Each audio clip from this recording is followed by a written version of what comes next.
You just got home from a social event. You actually had a good time. But the exact moment you close your front door, your entire body collapses.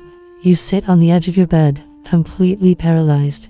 If your phone rings right now, the sound is physically abrasive.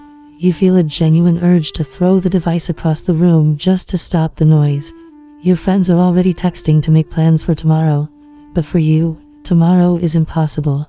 You need 3 business days of pure isolation just to feel human again.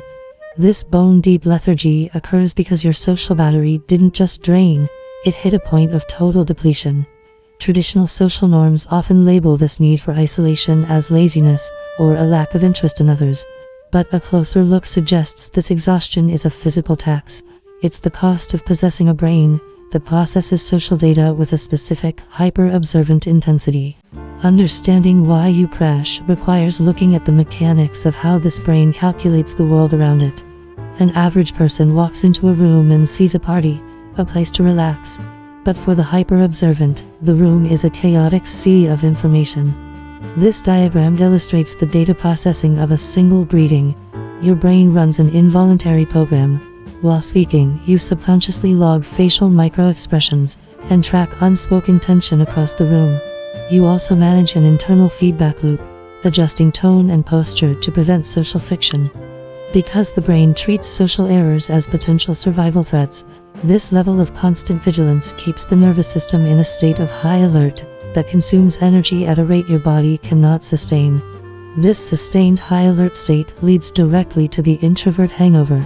This chart tracks biological responses to social pressure. Treating every cue as a survival metric triggers a cortisol spike. When you reach home, your nervous system mandates a shutdown to flush these stress chemicals and repair the fatigue of sensory overload. The 3 days of silence you crave is a biological necessity. It is the time required for your brain to recalibrate after a period of intense overstimulation. But the recovery process is often interrupted by the outside world. While you are trying to rest, the digital demands for your attention continue to arrive. When friends ask if you're mad or why you're being quiet, they are interpreting a lack of energy as a personal conflict. They don't see that you are simply out of bandwidth. This creates a cycle where you spend your vital recovery time feeling guilty for the very rest that your body requires.